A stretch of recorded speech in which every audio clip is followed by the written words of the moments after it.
next we will hear from Deborah for a development update. Deborah. Yay. Okay, next slide, please. Thank you. So where we are to date is we're just shy of our $600,000 annual fund goal. I think it's really 37,000 shy. So I know there's another 10,000 that came across. We're still, we still have a few weeks. I'm hopeful that we can make that original goal, but Jessica's already working on a tailored plan for next year to better execute marketing tactics and mailings and against lists to ensure that we hit our goals next year. You guys did a great job of 100% giving towards the annual fund, so thank you very much for your efforts there. Our dialogue last year was successful. We'll get into that here in a moment. The capital campaign, we're still shy of what we wanted to raise $3 million this year, which has been tight raising money for the athletic complex. Pre-K, I feel like we'll be there by December. It's just timing of some asks coming in. And then program specific, you see we are well over what we had planned to raise for this year over the goal and are above our overall goal for fundraising. So as I share every single time, if you have folks that you'd like to introduce to Uplift, Yasmin and I are super polite and we don't ask for a ton of money right at the start. We get to know people. We date kind of like long-term plans for folks. So even if you want to think about whenever you have upcoming milestones, your birthday, anniversary, people post things on social media, on Facebook all the time. It gives you the opportunity to fundraise for an organization. And we would be honored if you selected Uplift for a future opportunity to do that. So that's just a small way that you can support Uplift. Next slide. So dinner and dialogue. We've already started asking for money, which is great. So today we have roughly $176,000 committed. I'm going to pass. I know many of you have already committed to dinner and dialogue, so thank you. These are not our official sponsorship forms. They're still working those out. But we want to continue to extend the offer for our board members to please make some sort of commitment, whether it's a ticket, and if the ticket amount is too high, please just reach out to me. We will work with you on something so you can participate at dinner and dialogue. We want everyone to attend. If you can commit by June 30th, we will make sure you get FaceTime with Jonathan Pike, who I think is going to be even more relevant in November. Today or yesterday, the Surgeon General asked to put warnings on social media for young kids, and that's essentially what he's talking about in the anxious generation. So really timely topic. I think he's going to continue to be provocative and have people talking about this issue. Our goal is to raise $600,000 this year, 50 tables. We have $100,000 raised in the room. We do have a match for that will pop up the night of the event. And then the next slide is a targeted wish list of companies that we would love to reach out to that we don't have a strong connection to currently. So if you know someone, this list of companies, please reach out to me and let me know. We can talk about a way to get an introduction and see if they would be interested in having a sponsorship. Companies a lot of time, I know Ross can attest to this, from Toyota have marketing dollars to spend for these types of things. And a $10,000 table is a pretty easy thing for a company to do, especially if they get ready to get rid of those dollars. So we'll take a minute and let you all fill out the sheets if you haven't already reached out to me, even if it's just call me so we can discuss, and then we'll collect those. I have pens if you need pen. We're going to need pen. And then while you're doing that, also be looking at this list, we'll also take a minute and let people raise their hand and say, I can help you with some of these. Great, we'll capture your name and one of us will follow up with you in the next week. So we're going to give people a few minutes of private work. Yeah, we're going to take a few minutes to let people fill out their form and think on this list. I'm sorry. Yes, you get a book. Sorry. The books are there for our board members. During the storm and power outage at our last board meeting, some board members got them, and so if you did, great, and if you didn't, please grab one on the way out. And that's why we put them there, because we know, we have limited attendance at our last one. So they are there for you to grab once you're ready. I'll just say, I think this is an amazing speaker that you all could hear. This is the first person that, like, my peer group, I've been in multiple active conversations about this person over the last year. Like, I can't say that, like, leading into the other dinner about. I think this opens the options of, like, people we can bring into this and get really excited about it. So I'm glad. I saw we're planning for, like, more tables and more, like, I think we should be. That seems like, you know. Thank you, I appreciate that. I'm an employee as well, and just to say to everybody who hasn't followed and well, not only is Jonathan Heide really terrific speaker, but his book and the message he's putting out is arguably a shot at being about the most consequential thing anyone around education or young people growing up has had to say in many, many years.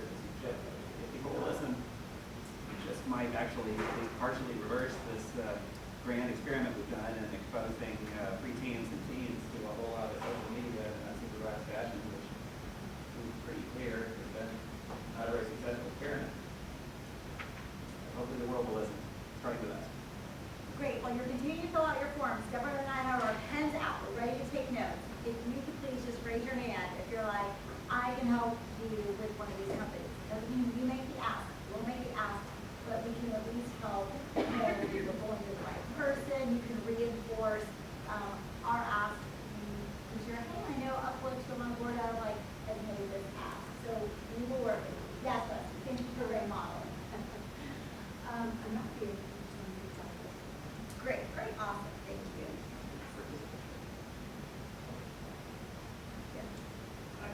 I may have, but I don't know if these are a little bit more, but AT&T, Hilti, really Park District Group in particular. Okay, awesome. Leslie's gonna take over now and they will be on the rest. Okay, great, awesome. Why don't y'all have the finance sector? That would be like. This was just like a first little. This is like a first way. If there's a company, is there a company you'd like to suggest, and we'll add it to it.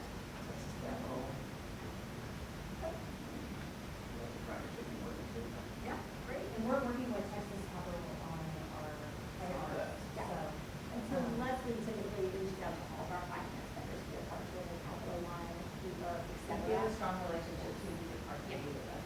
Yes. Yeah, We can get better sponsorship. so, Rock Park, so PepsiCo, we have to do a charity appointment. Great, so, awesome, so we're gonna have Andre there, thank you.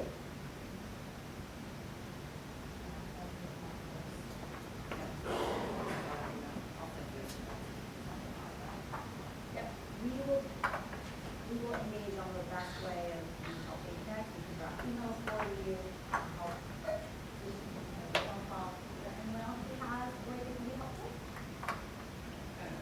Got this way awesome. Awesome, Yeah. awesome. I might be able to connect you with At which one I didn't. PwC, okay. Yeah, appointment basis matter. I know, I mean, Yeah. yeah, you have. Well, that's a good, Okay, great.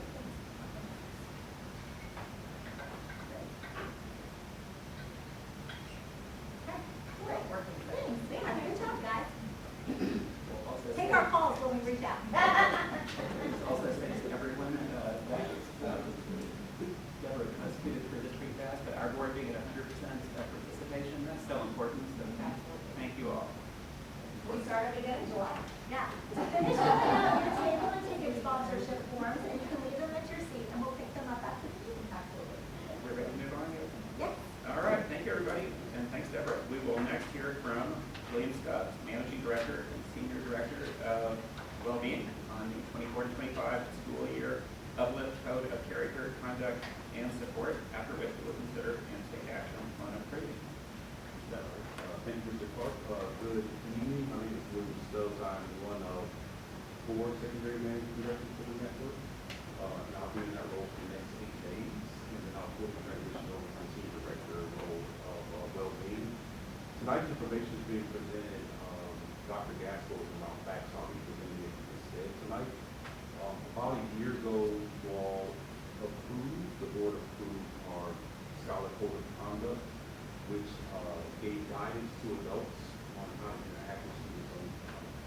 conduct, and it governs scholars' behaviors. And so, if you click on the next slide, in year one of implementation, while I'm presenting this information tonight, recommendations for future divisions, we know that a task force was assembled for the fourth quarter to reflect back on practices and look at data as it relates to the implementation of the code and to make recommendations. So while I'm presenting this information, it's a representation of a group of stakeholders across our network to include feedback from parents, from teachers, and from scholars as well. So as a reminder, you have this information, the code, as I alluded to, provides guidance, but more specifically, it's not the traditional handbook. It's a way that we definitely make connections with IB learner traits, as well as leverage best practices and research-based strategies to employ in the classroom and across our network. Look at the next slide. And so the task force got a chance to, as well as I got a chance to hear back from leaders in terms of what went well in year one of the implementation, and did that position us in the place that we needed to make some revisions, which was the work of the task force. And so we were able to see that there was a reduction, about 23% of our student area practices this year, and some of that was contributed to our live centers, which we'll talk a little bit more about in just a minute. We also noticed that the live centers, high schools that opted into using live centers in lieu of in-school suspension or ISS, or out-of-school suspension known as OSS, were able to not only address some of the behaviors, but also cultivate an environment where there was an adult mind shift around how we respond to student behaviors. We noticed that our IB character traits or learning traits were not fully leveraged across the network. And there was opportunity for them to talk explicitly during our morning meetings or our advisory time. And then we also noticed that we heard back from teachers and across from our school leaders that there needed to be a little bit more clarity on consequences. And so as students would demonstrate unwanted behaviors, sometimes the way that the consequence chart was presented in our current code, it was guidance, but a lot of leaders wanted to know, like, specifically, what do I do, as opposed to telling me, here are my options. And so the upgrade is specific to each infraction having suggested ways that leaders and teachers can look at behaviors, to look at supports, look at interventions, and more specifically, unpack what the sort of practices look like. So gone are the days of just punishing students. We want to make a full shift to a restorative practices atmosphere. And then the last one, with the presence of school police officers, we wanted to have some specific language in our code that talked around their role, so there wasn't opportunity for any misinterpretation on their role, their utility, and is how we leverage. Look at the next slide. So from the task force, we were able to narrow it down to 4 recommendations. The good thing is that the work that went into creating the code last year that you all approved, we were able to build on that. And so the upgrade or changes that are being proposed tonight are not a heavy lift, but they are providing more specificity in specific areas and providing schools with support. The first thing I want to be able to identify is we are leveraging character education as one among many levers that we will use to move fully from being punitive to a restorative environment. And so if you are to come on a campus at any time during the day, specifically for secondary schools, you will see the rise time that we move to is our space that we are teaching. We're using our character education platform to address behaviors. And this allows us to really, really work on prevention and education around appropriateness, as opposed to just waiting to respond to unwanted behaviors. And so you see that happen in our advisory, and we're also prepared to train teachers on this is how we formally teach it, but there are other ways that we formally reinforce it throughout the day. And then also for our live centers, that is the 3rd or the 4th bullet. if a scholar acts out in a way where it's a repeated level 1 or level 2 or level 3 infraction, we're now offering at the secondary level live centers and supports around that, so that scholars don't have to be suspended or in school suspension. And through our live centers, we're going to be able to have some deep opportunities for reflection, as well as community circles, but more importantly, the scholars are in the building, in a specific area, and they have access to instruction. So instruction will not be interrupted or disturbed in that process. The flow chart that's mentioned in bullet number 2, very simply, this is stuff that already exists for us, but if a leader or a teacher needs to be able to see, if it's something around academic dishonesty, there's a QR code that the adult can scan to get more information on, instead of me thinking around consequences, how do I provide supports and intervention, and use restorative practices to change the behavior as opposed to just issuing the consequence. So that's where we're taking it from our current state of being good to leveling up to being a great opportunity for schools to have this resource to really address specific needs and behaviors. And go to the next slide, which is the last slide. So if there are any questions about the proposals for upgrade for our codes of conduct, Questions for Mr. Stubbs? No? So in elementary, how does the code of conduct look in elementary for parents in middle school? Because elementary is where it starts. I feel like if you enforce code of conduct and continue to enforce the code of conduct, middle school will be much easier than waiting to middle school and have a live or, code of conduct and not starting in elementary. Because I know from experience, a lot of teachers, the lower kids like second grade, it's hard to sit down and say, let's talk to you, because they're only in fifth grade. And a teacher has more responsibility, like STAR, or, to say, I have time to sit here and talk to this kid on code of conduct. So how does it look in elementary? Yeah, good question. So the first step we looked at was, what does the state allow us? What are the provisions of the state law? We started there, and our code, one of the changes one of the recommendations came from feedback from our primary leaders, and that was around, we need more specificity on how to handle specific infractions. So if you look at the code, there's a section that many folks go to, just that section, to get the quick, what the next steps are. What we wanted to be able to do is, I spoke of the QR code, so the QR code that they'll scan will really unpack that specific behavior in a way that there are resources around that, as well as interventions. So the code is where we go when the behavior happens. The other part that we're providing more support around is the rise time and morning meetings. And so when we look at these three structures of rise time, the code, and then consequences, what we want to be able to do is be very clear on what the expectations are for all students, and be very clear on what supports look like for leaders and for schools, and to make sure we're able to monitor that in an effective way that we can see change in behaviors. And so this year, our team is prepared to, coming from the academic side, if you were going to a school, we're going in specifically to look at instruction, what the teachers and students are doing. So the same thing our team will be doing this year is we'll be doing visits to campuses to get feedback on culture and implementation of the code. So our goal is to be there to provide, and I say Chick-fil-A customer service to schools, to make sure they have the adequate skills and tools at their disposal. And then we'll leave that with the directors on the accountability side.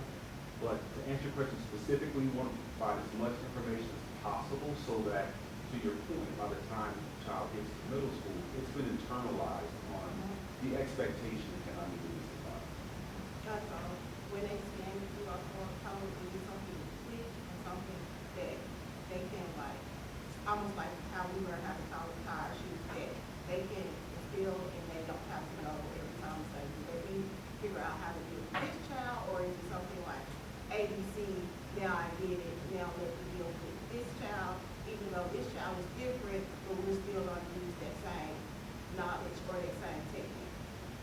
Yeah, I think, you know, when you see it be fully operationalized, the other structure I want to point out is we have character support specialists. So they are, I would say, like quasi-deans in that they focus specifically on supporting conduct and character on campuses. And so if there's a classroom that's really struggling with issues, the dean and this character support specialist should be able to help coach that teacher on best practices. The code will allow you to scan and see what additional supports, structures, intervention, and what restorative practices look like.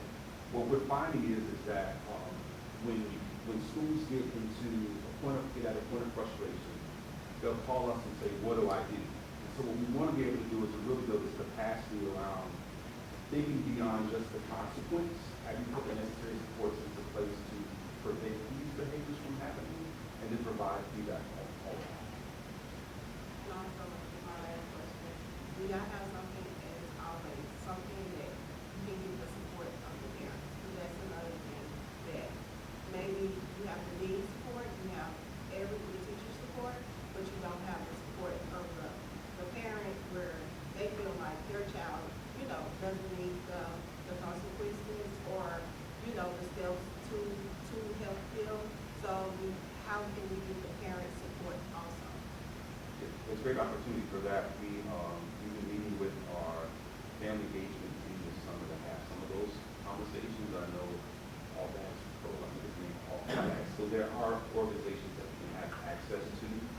We also know what VISD is doing, and so that puts a little bit of pressure on us around the parent piece. But it's definitely an area of opportunity for us to explore. I think first if we provide that strong customer service relationship and build those relationships with families, then those difficult conversations should really be difficult conversations, but we're all at the same starting point. And the code, it's intended also to provide that clarity for parents as well. But that is an area of opportunity. I mean, as a parent, I'm going to speak like, I have heard more parents say, oh, I'm taking my kids out just because the code of conduct, like it's not enforced or it's not strict enough where I have, my child is beside a kid that doesn't know how to follow directions. So that's why I said, if it starts in elementary, maybe it will kind of happen in middle school where it grows up all the way to high school, where it just falls in place. And I would just say that I don't think you're making part of the change management, what we're doing, but we have some staff members who don't get the experience, we have a very punitive discipline approach, particularly for other people's children.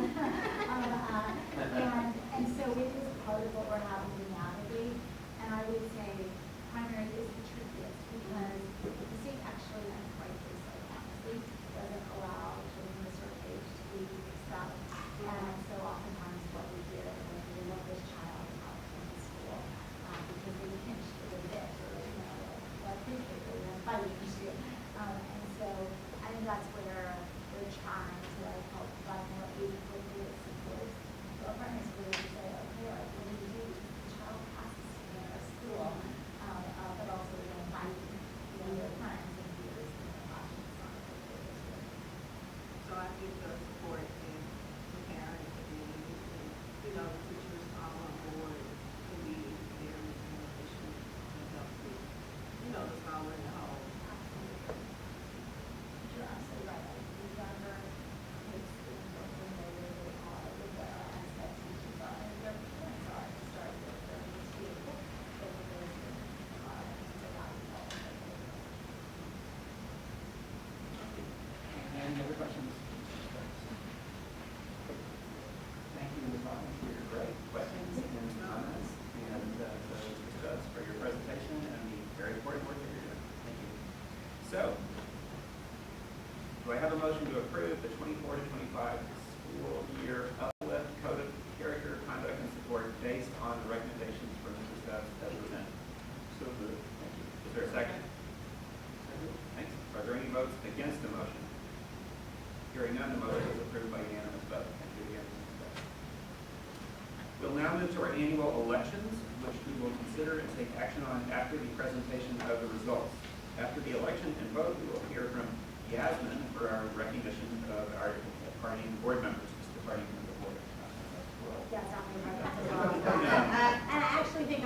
start with that, if that's okay. We'll order on you. So our next slide is Okay. actually sharing gratitude, and then I'll go past to Rusty. So I'd like to just note here our board members who are departing and just take a minute to personally share some thoughts about each of them and the contribution they've made. So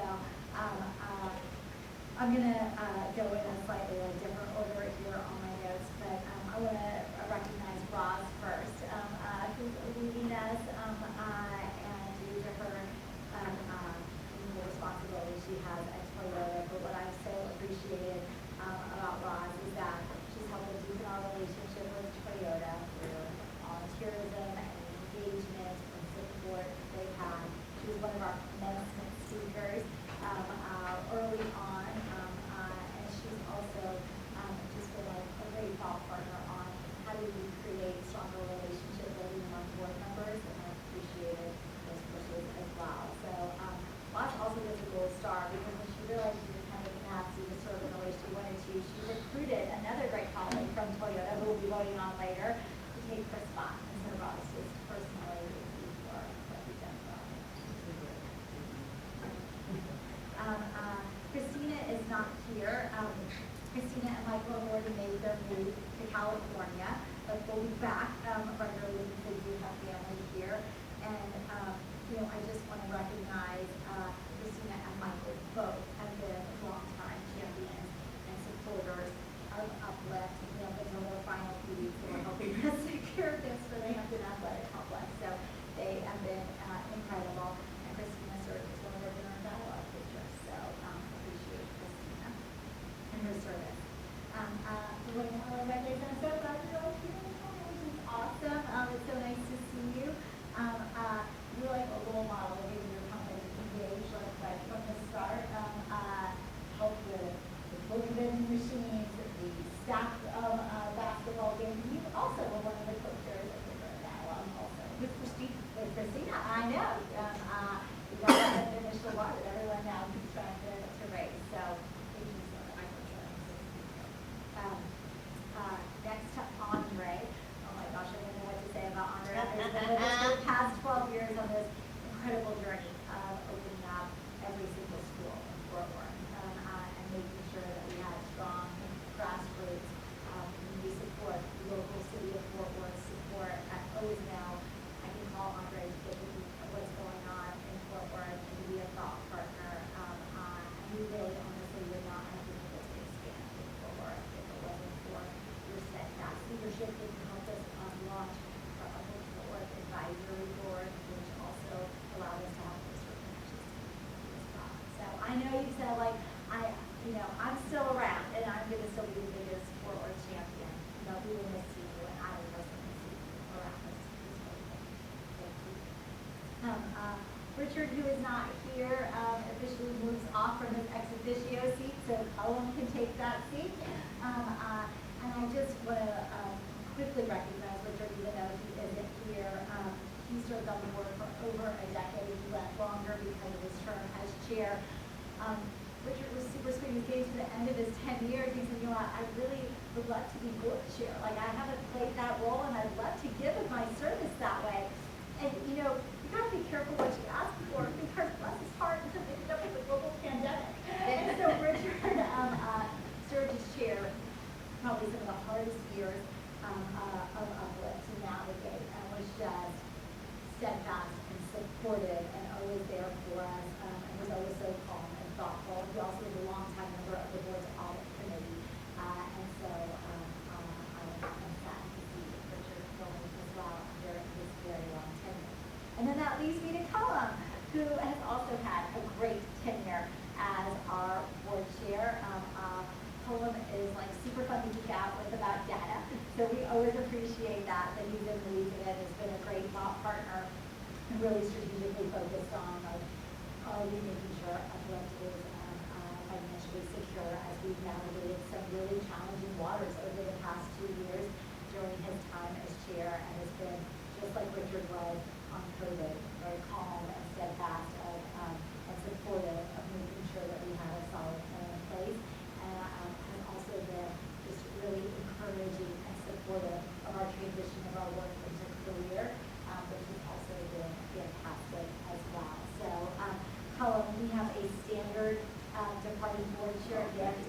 autogram pen that commemorates your time as board chair. So I hope that you appreciate it. Colin will move into the ex officio role on the executive committee, and I think Richard's been a great role model of an engaged former board chair, and so I hope that Bill will be able to pass it up. I'd like to say a handful of things, but Rusty, you want to lead Rusty? Well, I think you can say that if you Okay. want, and then we'll transition. Okay. All right. You'll go forward to All right. Well, thank you so much. Yeah, everyone knows me well. I would pass it down to you to say a couple things to all of you all about Uplift.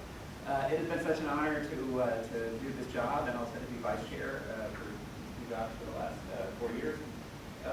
I always say to people that I've had the great privilege of being involved in quite a few boards and committees in my time, and all of them have been special in their own way, but I always say that Uplift is the one that has been most interesting, most fulfilling, and that I am proudest with. And that very simply is because our mission is so noble and so vitally important, and also because our organization is so incredibly energetic and effective at advancing the mission. And just being part of that is an exciting ride and one that I think we can all be proud of. So when I came into this job, I think I may have said to you all early on, I think we've been on the same page because you pretty much captured what I was going to say. I highlighted, I thought there were 3 kind of headline items that the board needed to pay, the board needs to pay attention to a lot of things, but it really needed to pay attention to these 3 things. One of them is the collection of issues that I would call creating the right set of pathways for our scholars and dealing with enrollment challenges, everything around that, and also creating our new pathway to career programs. That was a lot. Second of all was ensuring the sustainability of the financial model post-ESSER in a challenging new world. And third, you didn't mention, but it was really important to me, I think, to ensure that our board, in terms of our governance procedures, was moving along as well as possible. And I'm really proud to report that thanks to so many people in the room, we have made great progress on all of those. And I especially want to thank Rusty, who stepped up so beautifully in accomplishing so much of that governance job in your first year of doing this. It's made a tremendous difference. I know the next wave of people coming through will feel the benefits of that. And on the other 2 big issues, many people have touched them. I wish I could thank John Pearson for all the work he's done on that front. I'll thank him separately. I will thank Adam Cox for volunteering as much as he has on the enrollment front. Wonderful pro bono engagement. And a number of you all I wish I could name, but I probably shouldn't in the interest of time. But so many of you all have made a great difference. Harold, my good friend, you have asked so many good questions, and you're doing a wonderful job in your next assignment here in pressing forward on the sustainability front. So one of the great pleasures of doing this is working alongside a really wonderful people, a wonderful group of people. We have so had the opportunity to do that. I really want to reach out and just say thank you so much to every one of you. I would like to chime in briefly on the folks who are leaving board and just second what Yasmin said. Roz, you have contributed in so very many ways, and working with you, I have learned a great deal about a lot of things, so I'm grateful for that. Christine, I wish was here, but I would say the same thing to her. I'll say to Elena, you have been incredibly generous with time, resources, generous in spirit in every way. You made a tremendous difference. Thank you. Andre, oh my gosh, we have been in a number of foxholes on Uplift business in Fort Worth, and if I was going to be in a foxhole in Uplift business, there's no one I'd rather be in it with. Your commitment over all these years, your wisdom you brought to bear, your passion, how well you have gotten the corporate community on board with what we were trying to do there at this important work, has been endlessly inspiring to me. And I hope you will be always among my best corporate friends. I wish Richard was here. I will say to all of you all who might ever contemplate doing this job, that we're very wise, I believe, at Uplift to have this vice chair arrangement. It means you get to be an understudy for a couple of years. You get to kind of come into the chair job pretty well prepared for it. Thanks to all the great briefings from Yasmin and Rennie and serving under great chairs. I had the great privilege of serving under one of the really great ones. They've all been great in their own way. But Richard really did draw the short end of the stick being chair in the pandemic many years, and my goodness, just to be in all of those meetings week after week, all on teams remotely, there was a steadiness of purpose there, a coolness under pressure, a just relentless commitment to doing the right thing that was so impressive. And I certainly learned a lot from that. And that brings me to a woman I wish was sitting here by my side, along with these other people, ladies. Lael, I don't even said so much. She would absolutely be here tonight, but she has a daughter-in-law. Some of you all may or may not know. She has the remarkable set of circumstances of 3 grandbabies being born within 5 months of each other. And the third one, they're inducing early for some set of medical reasons that certainly means Lael is exactly where Lael needs to be. And she sends her warm regards to everyone and her regret she would have loved to have been there. But let me just say, in the last few years, Lael has been truly my partner and my closest confidant in all things Uplift. And through it, she has become a very cherished friend. And let me say, I have every expectation this board will be in really wonderful hands under her leadership. She is brilliant and wise and totally committed. She is a really good listener, much, much better than me. And she is just unwavering in her commitment to the needs and well-being of our scholars and our organization. And we're also very fortunate that John McPherson will step into the role he will step into, and he will add a great deal over the next several years. And with both of them not here, they have no way out now. There you go. Yeah, they're officially. They're on camera, so So- we'll put it over the clip. So I'll just say in conclusion, I really do believe the future of Uplift is extremely bright. It's bright thanks to the hard work of everyone in the room and the board members who couldn't be here tonight. I will say one final thing about the people we get to work with, and that is, my goodness, we have an amazing executive team. One that would be the envy of any educational organization anywhere. And that goes for everyone who works here in the room, ones who couldn't be here tonight. We are so fortunate, and to watch this has been quite amazing. And I will say in particular about you, Yasmin, that to be the chair, it's been such an honor to be a front row observer and a thought partner and a friend to a truly magnificent leader. And what an honor that has been.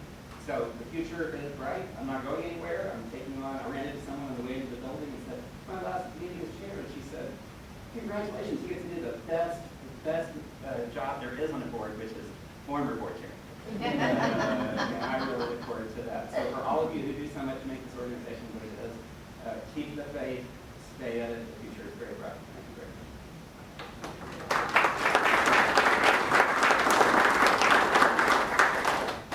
Karen, I want you to advance the next slide. I'll hand it over to my co-partner for this.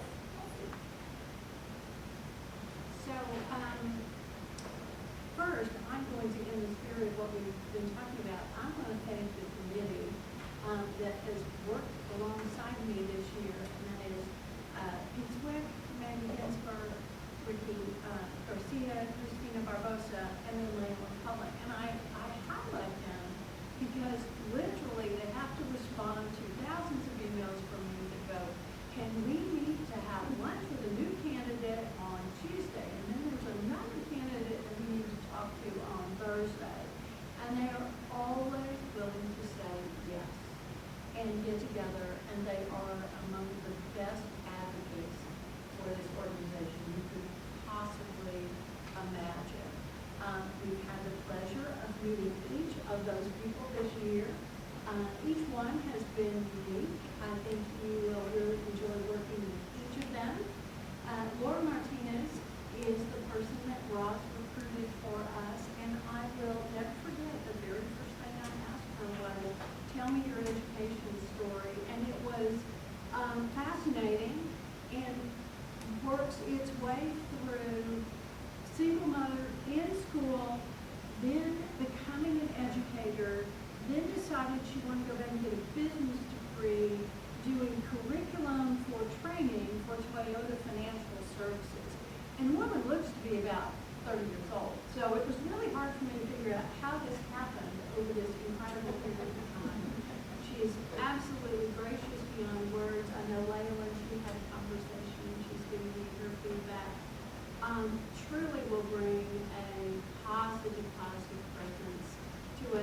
She is only the second besides Simon here who's watched recordings of our board meetings in preparation for meetings, which I consider like going way above.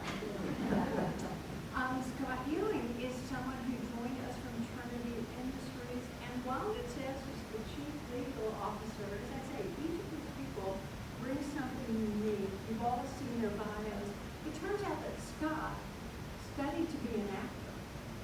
He actually he went to UCLA and was an actor, and decided that, that's a pretty hard industry to make a lot of money, and he went back to law school, and he is gregarious, outgoing.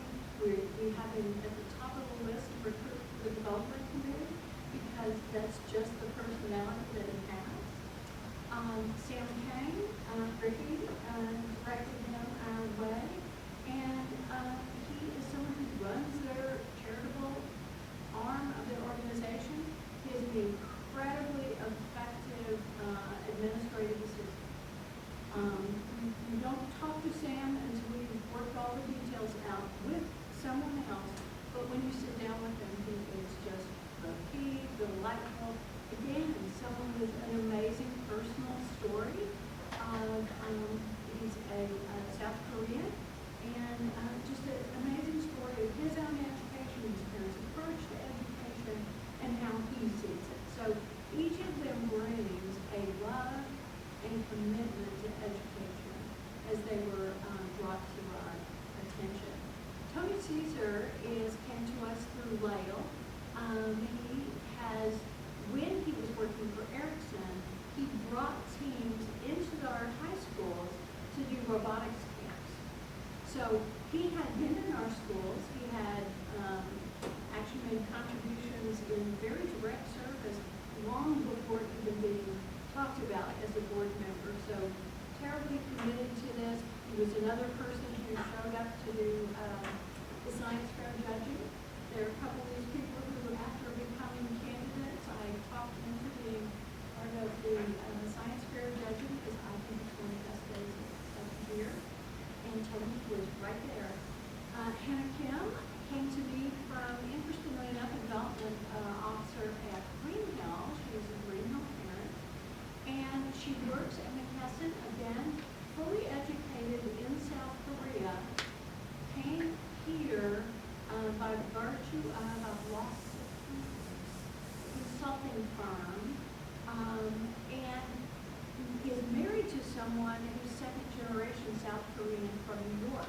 And their experience of education and fitting in American culture have been astronomically different. And so they have real insights into what it is to be an immigrant in this environment. And Justin Betson came to us from Goldman Sachs.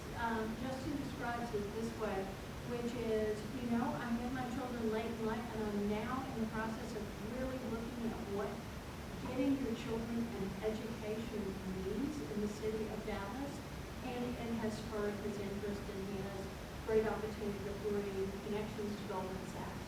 So I was very excited about this group of people this year, and thanks to those of you who did in fact already vote on your ballots. Each of these people has been, what do we call that, elected in expectation?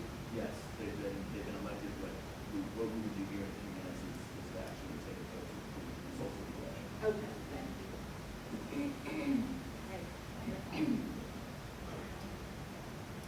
We also have a new parent, so let me remind those of you who were not here at the time when we made this decision. So Rose and Delina are our very first two parent trustees. The goal is to have 4 parent trustees at any given time, but rather than roll 4 brand new people onto the board at the same time, you guys are our trial class. And this next group will start up this fall, and we will always have 4 with a rotation through the various schools in the network. Berenice met with a group of us for lunch, and Mandy's comment was, "You should be raising my children instead of me." That was her take on how she approaches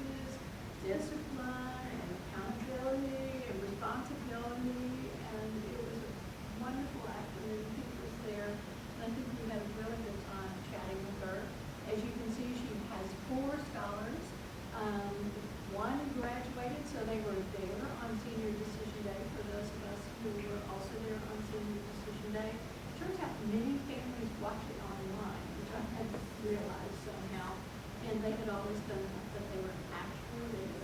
And then twins in second grade with a graduated senior and an 11th grade. That is balancing. So her story was that she would go with her mother, who was working as a housekeeper, met the owner of the farm that she has been paralegal on for 20 years, and he very much brought her into his professional life as well, and she was all ready to want to go to law school, and instead she had her son. And so she had acceptance at UTA, and she shared that with me this year, that she was already at UTA. So she is going to be an excellent addition to our parent contingent, our cohort. Our second person, I made the mistake of possibly raising the issue of, oh, is there any conflict of interest?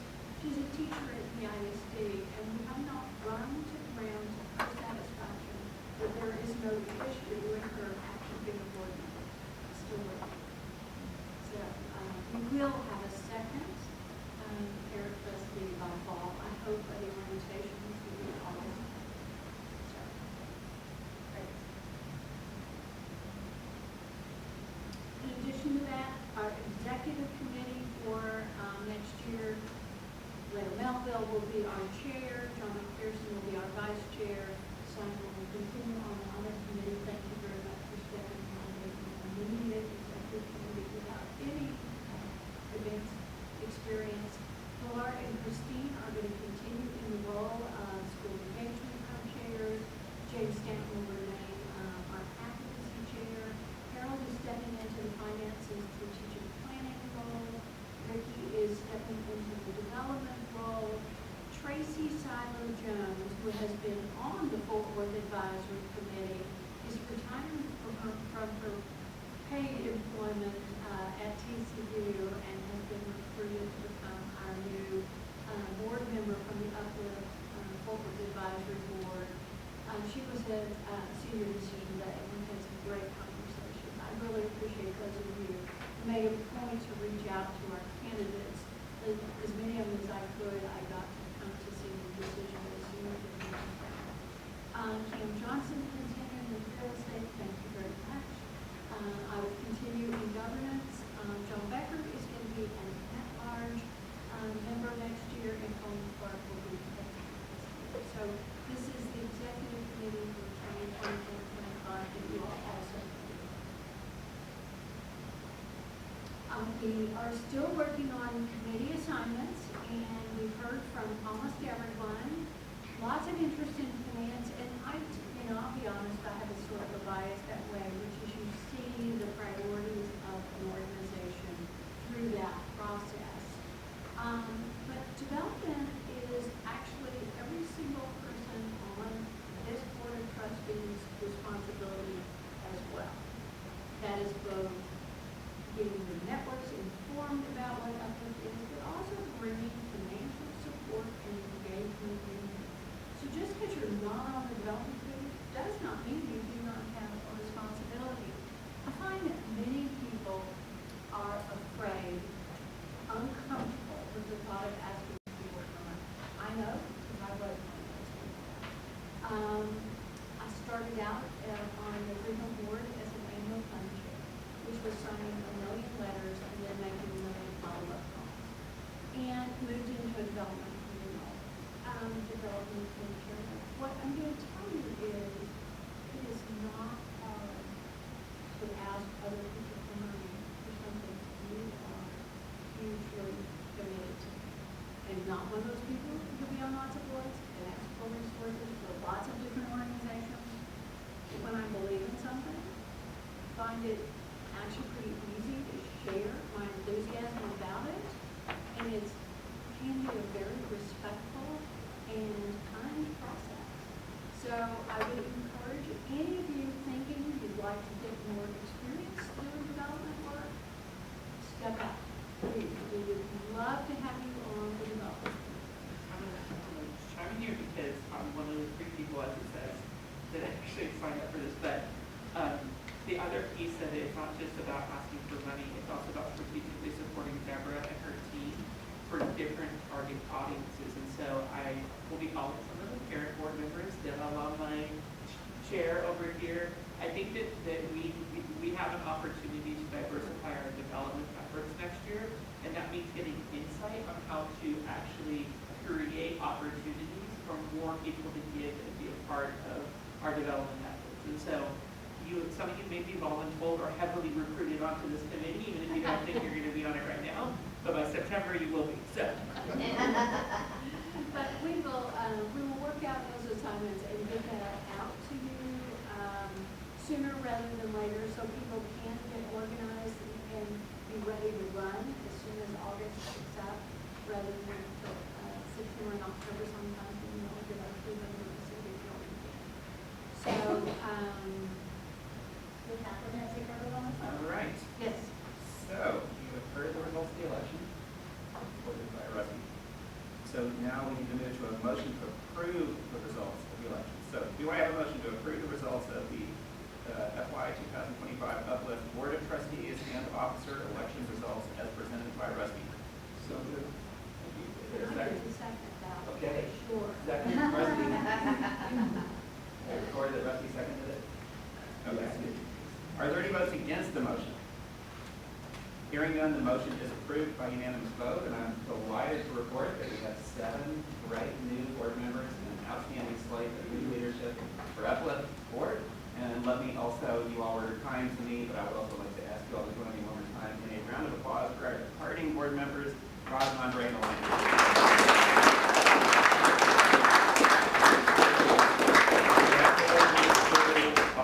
And for those of you who are leaving, please don't be a stranger. All right. Okay, let's see. All right. Now we get to the fun parts. Turning to Alex for 3 administrative items.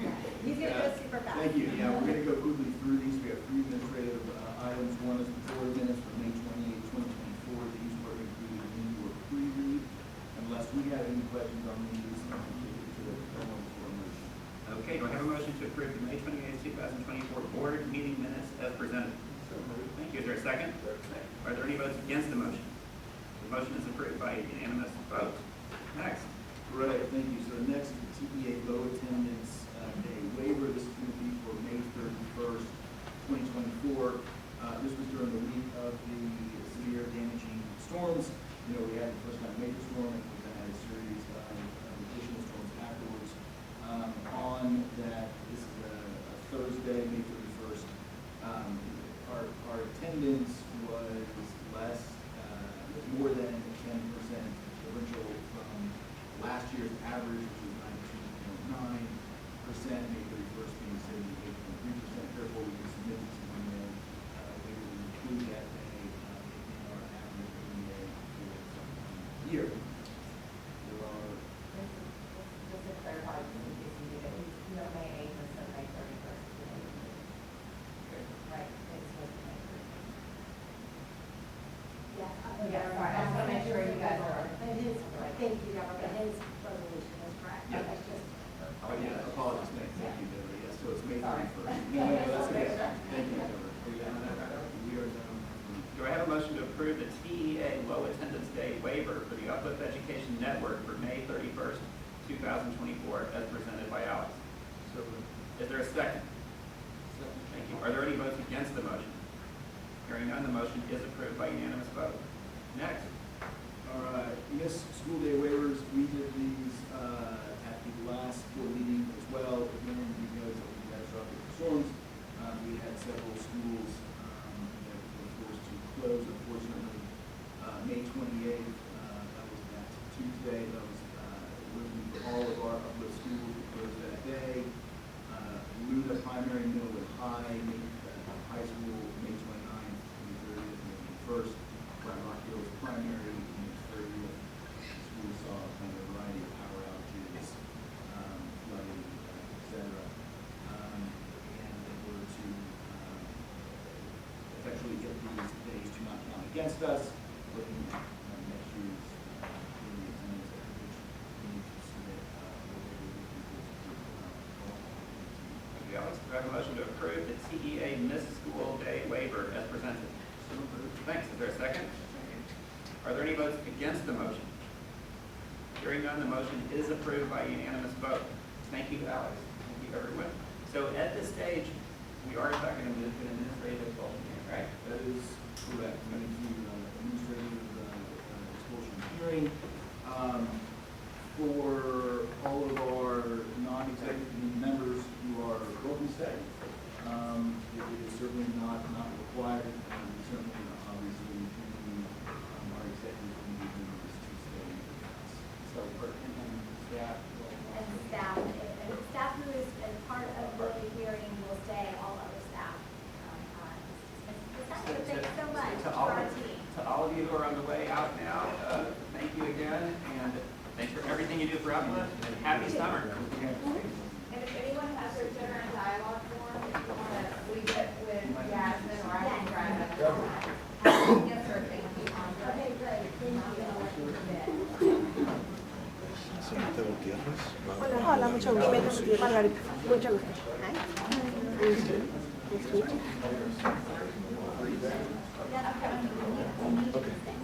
Thank you. Very good, Brian. Thank you for everything. Thank you, sir.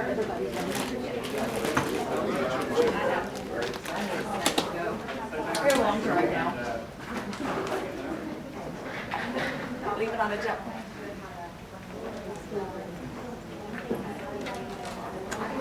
I take all the codes. Well, these all plenty of time. We can always do more. We'll find the rest.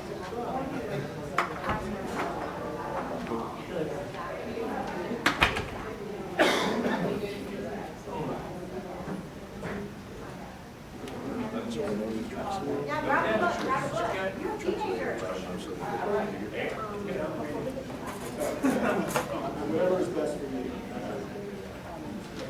Yeah, I'd say for executive committee members, please find yourself sitting next to a buddy, because we have a shared binder for you. And that way, you guys have to. Oh, yeah, that's good. And, Andre, you can come with a binder. I do have US.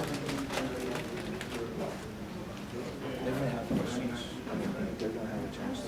Andre, come on over, we have a binder for you. Okay, great. There's no percent. It's like there's something. They're going to ask mom. What do you call it? That's what they're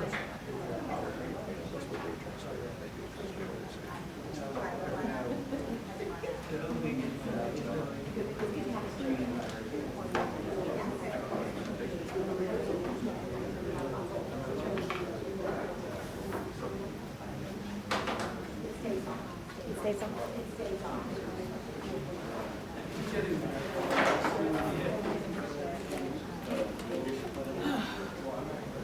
All right. Hi. Let me get out the way.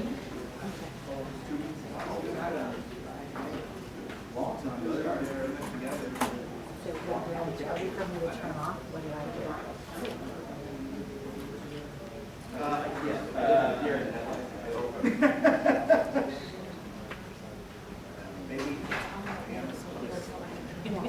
When it's time to turn off, if we need to, what do I do?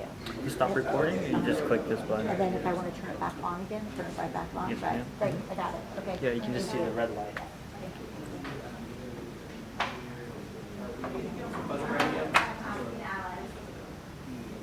Tell me when. Yeah, we're.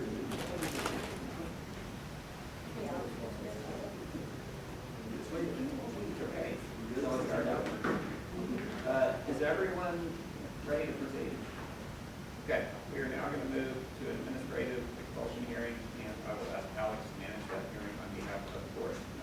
Great, thank you, Mr. Clark. Good afternoon, the date is June 18th, 2024. The time is 6:19 p.m. and the Uplift Education Board is here to hear the expulsion appeal of Scholar D. L. I know we have a translator. Just if you need me to pause at any point, you just let me know. If you need me to repeat anything, so section 551.082 of the Texas Government Code authorizes the Uplift Board to hear this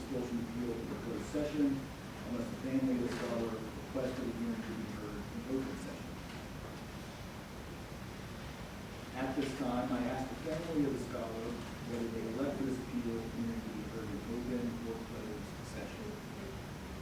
And the difference is, in open session, everybody stays in the room, we'll leave the recording on, public is welcome to stay. In closed session, we would turn the recorder off, and we would ask anybody who is not happy business being in the hearing to excuse themselves from the hearing.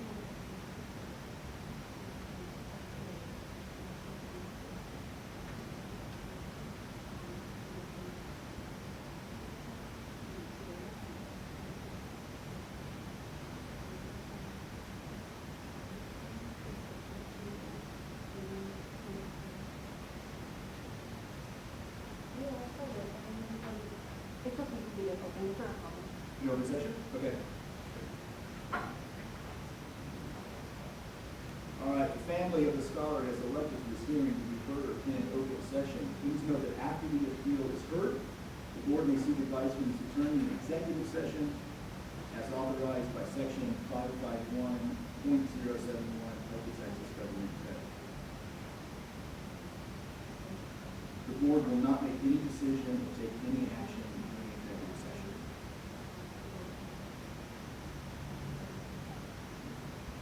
Family of the scholar, you will have 10 minutes to present your appeal to the board. You may reserve part of that 10 minutes for rebuttal to administration's presentation. Would you like to reserve any of your 10 minutes for rebuttal? So in essence, what's going to happen is you will have 10 minutes, you have up to 10 minutes to present your appeal, and then administration is going to present their side. And if you have anything you'd like to say in response, you can do that in rebuttal. And then administration will have an opportunity to rebut as well. Should we like to reserve Some time. No, how many minutes? 3 minutes, 4 minutes, 2 minutes. for a response, for rebuttal? For a response, yes, ma'am.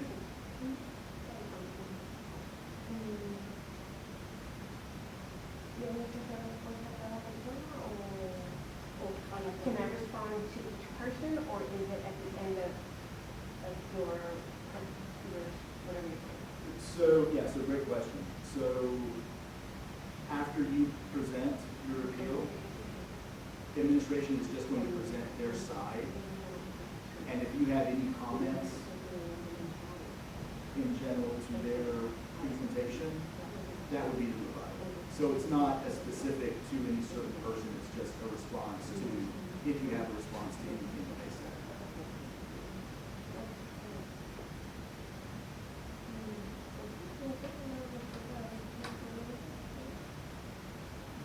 Okay, that's fine. I think a response of 2 minutes is fine. Okay, great. So we'll do 8 minutes and then 2 minutes. Perfect.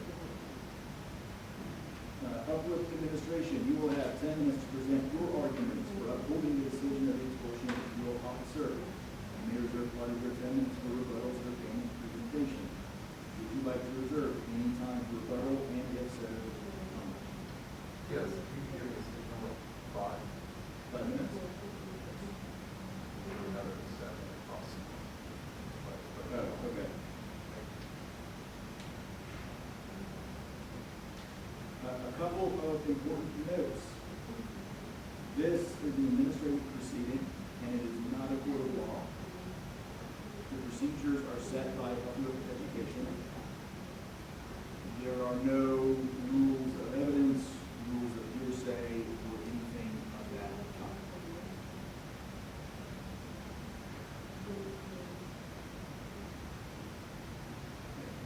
The board's duty is not to substitute its judgment for the decision of the administrator who made the decision to expel your scholar.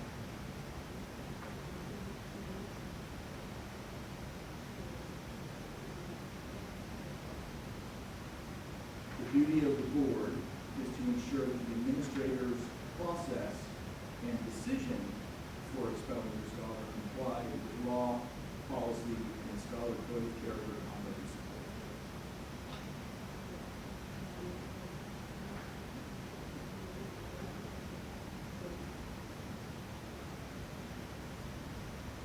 parties are not permitted to ask questions of the board or of each other.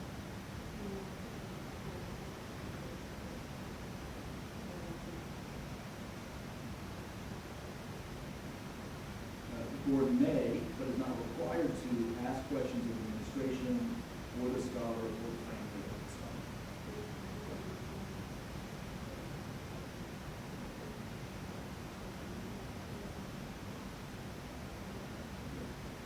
And certainly because we are in open session, might ask the family and administration for scholar confidentiality purposes, would you please refrain from using the scholar's full name or the other scholar's full name and use initials only.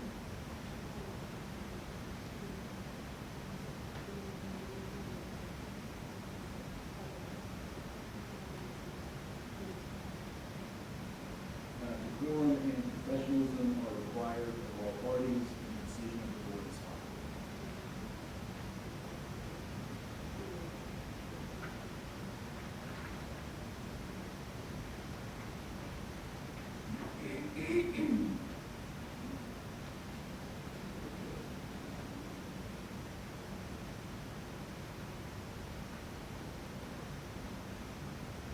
All right. Family of the scholar, you have 8 minutes to present. You may proceed.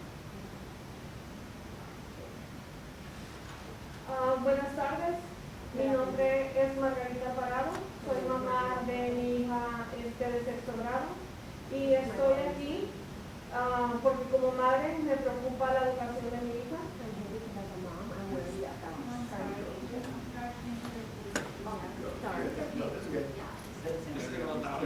Oh, okay.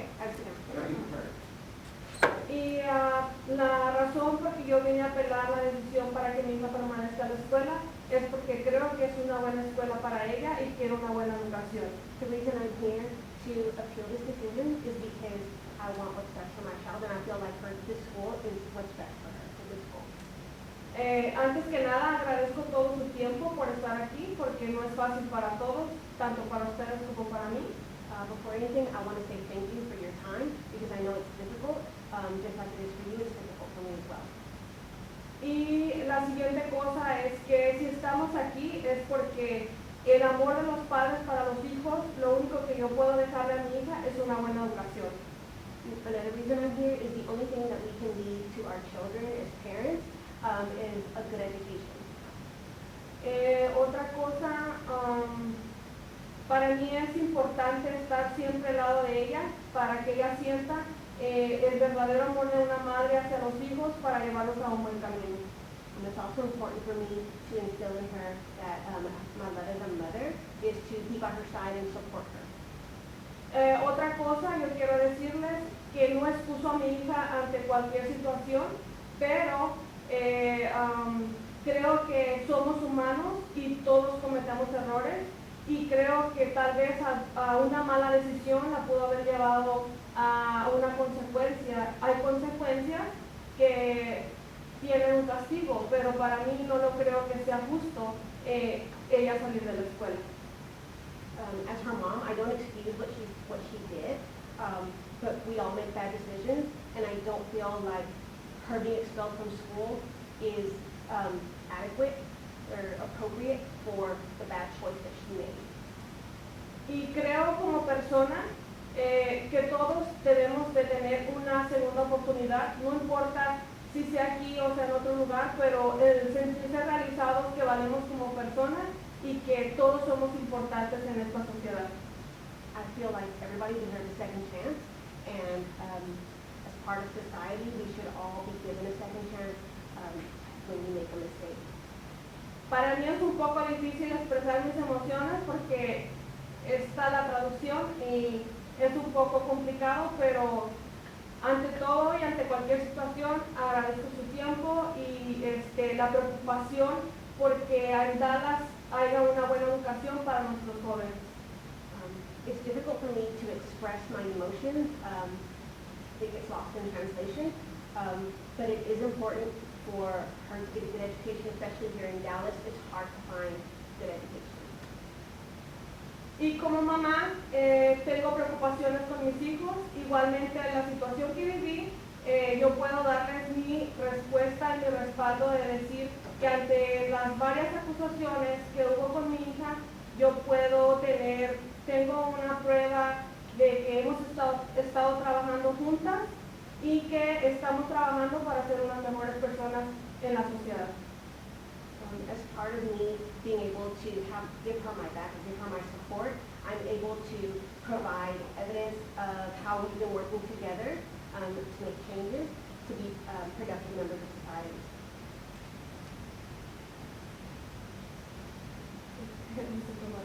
I don't know what else to say.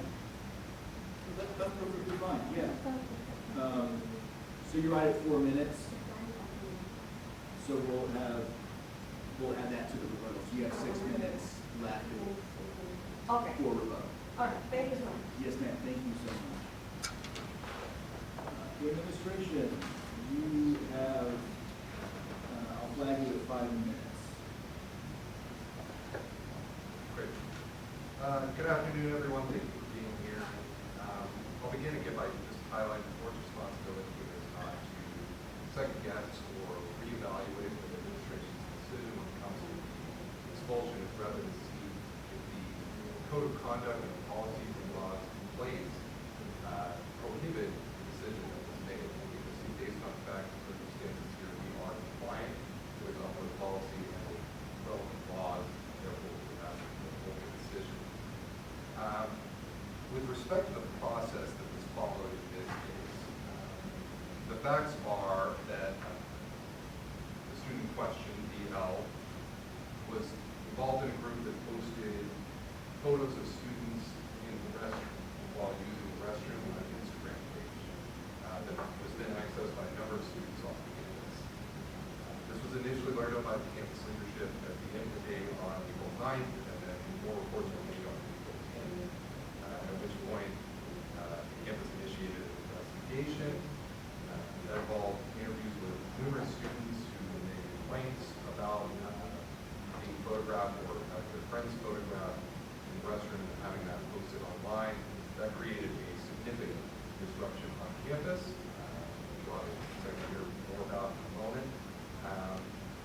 Ultimately, the investigation conducted by the campus leadership revealed a text message chain group with an older racial slur at its name that included DL and indicated that DL had both administrator access, password access, and was instrumental in creating the Instagram page in question and encouraged the posting of the photos of students. Again, these photos taken surreptitiously without the students' consent while they were using the restroom.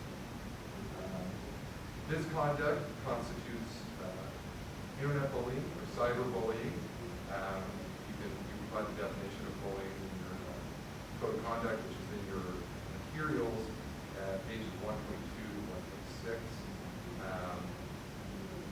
Those bullying can range on a spectrum depending on how severe. Given the severity and the number of instances of the posting of various different students, this particular instance rises to a level 4 offense because it caused significant psychological harm to the students that were depicted online and posted online through Instagram. Also because they were in a state of presence in the restroom, could potentially distribute those visually materials under the code of conduct. And I'll just note that none of this occurs in a vacuum. When we come to something that is an expulsion appeal or an expulsion recommendation, all of that is considered with the full context of the student's academic disciplinary record. And I think it's worth being aware that this is not the only instance of misconduct. In this school year on 2 other occasions, DL was found to be in possession of and consuming marijuana on campus. On another occasion, she was found to be possessing and distributing sort of minor firecrackers, those little popper things, which cause a disruption on campus. She's also found to be stealing snacks from a substitute, as well as a number of level 1 and level 2 offenses that led to a number of interventions throughout the course of the year and an effort to employ our restorative practices and prevent escalation to the levels we're at here today. In terms of following our process, I just want to be clear that the investigation was thorough, as I said again on the 10th, the 9th and the 10th, and continued until the 24th. As part of that investigation, DL was interviewed herself. It initially denied, but ultimately admitted to the conduct in question. And so for that behavior, on April 24th, she was placed on out-of-school suspension, pending recommendation for expulsion. That out-of-school suspension was approved by the managing director. This is a policy. The managing director further approved the expulsion recommendation on April 29th. The family was then provided written notice on May 2nd of the expulsion recommendation and the hearing to be held to consider that recommendation.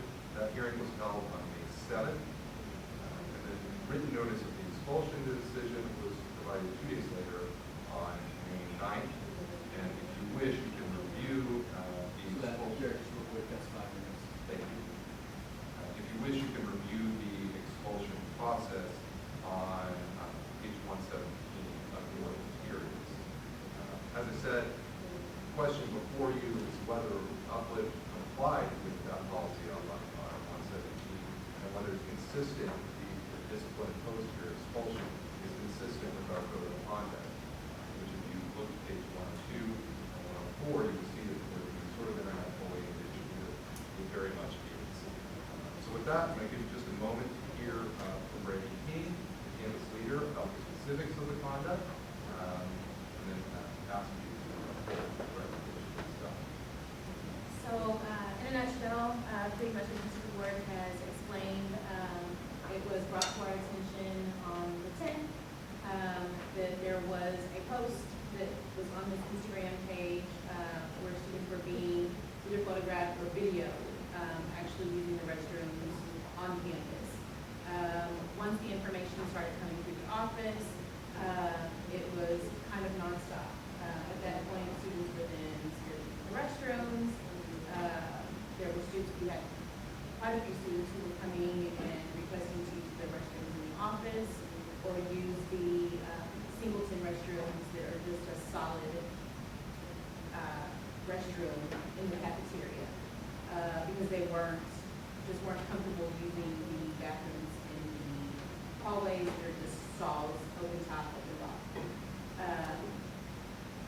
Basically, we were able to use our surveillance to determine which students were in the restroom to actually record the video that was posted and initially brought to us as the concern. And once we were able to determine which student, there was only one student that was in the restroom at the time that recorded the video. Once we interviewed that student, that's when we found that the Sorry, just real quick, that's 7 minutes. Thank you. Do you want to? Okay.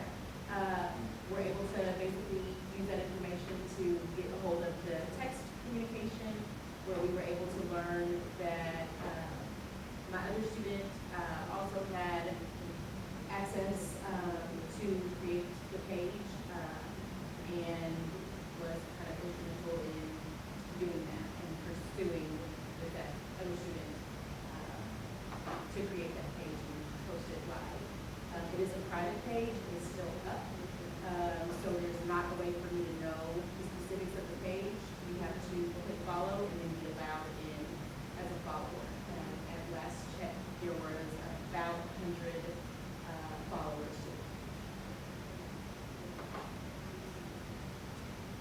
And yeah, as I said, that clearly meets the definitions outlined in the code of conduct and created serious concern on campus. This didn't happen in a vacuum. This is about second chances with multiple disciplinary infractions over the course of the year.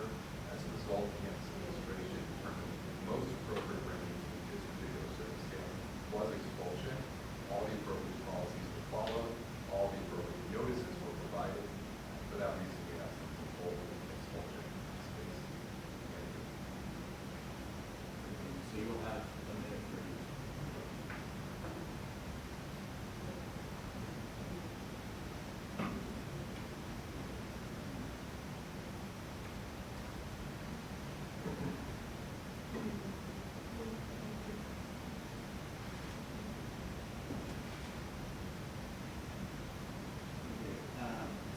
back to Weddle if you would like to make any comments. You have 6 minutes total, and I'm going to start the timer now.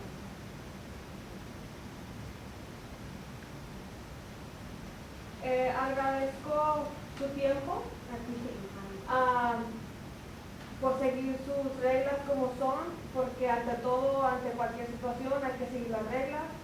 Pero yo quiero, ante lo que él dijo, que él me pueda decir con seguridad que mi hija creó la página, que ella es la autora de esa página, no hay una prueba que dice que ella lo es. I'd like to know with proof that my daughter is the author and the creator of that page.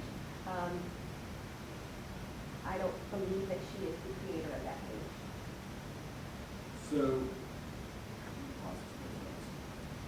So, I mean, as far as documentation and whatnot,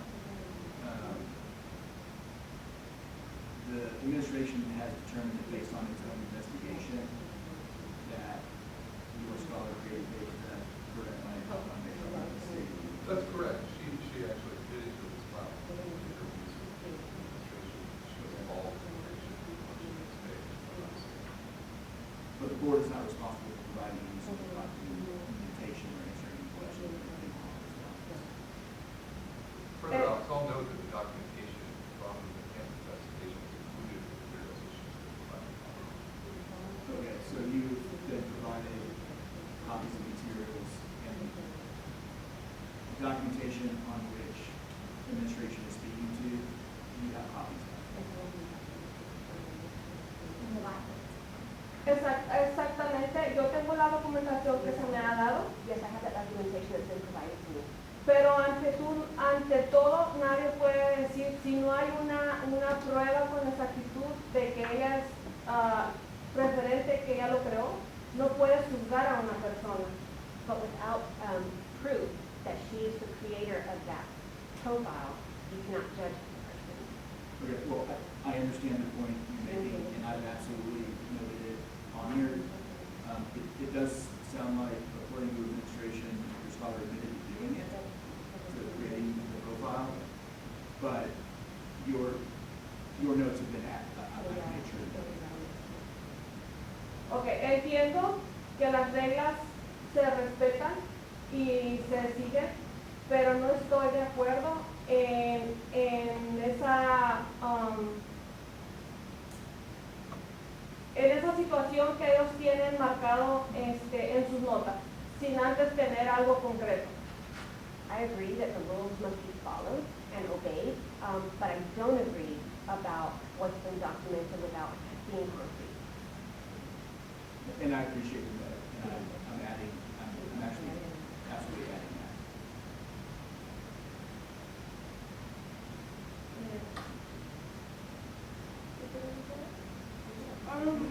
So like, first of all, I never admitted that I made the account, but I did have access to the account. I never recorded no one, because y'all never told me that.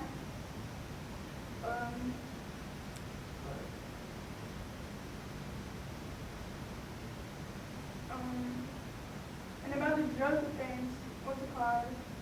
Y'all said that I was smoking in the restroom because it smelled like weed. And y'all took me to the nurse, Ms. McKinnon. I took me to the nurse, and she was like, yeah, I was high or whatever. But I really wasn't, because I took the drug test, and it proved out I wasn't. I really,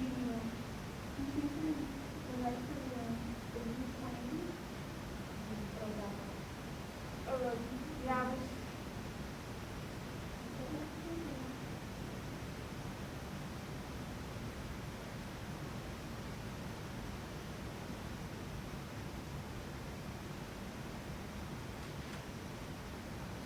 Yo nada más quiero decir, yo la traje a ella para que ella pudiera expresar su ver, porque la información que ellos tienen para mí no es válido, para mí no está en mi plan.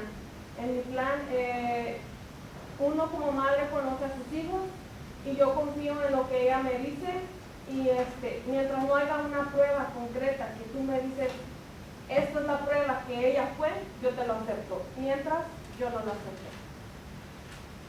I brought my daughter here today so that she could express herself, but without concrete evidence that she created this page, I do not accept.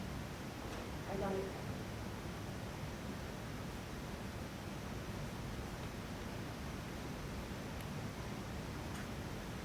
Okay, thank you. Does that conclude your presentation? Women? Okay, thank you, ma'am.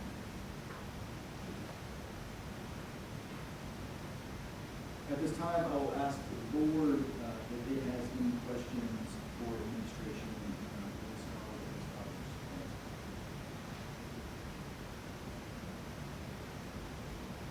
Ms. Lee? Yes. Okay. That's the other problem.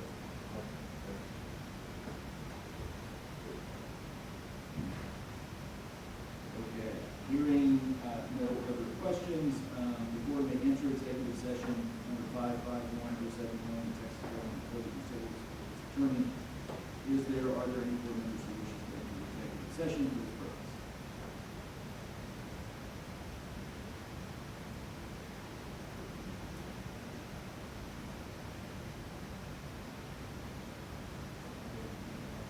Okay. As a reminder, this is an administrative proceeding and not a court of law. The board's duty is not to substitute its judgment for the decision of the administrator who made the decision to expel Scholar BL, but to ensure that the administrator's process and decision comply with law, policy, and the Scholar code of character, conduct, and support.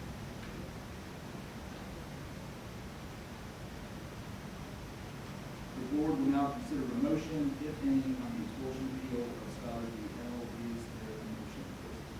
Everyone understand the board's responsibility in this,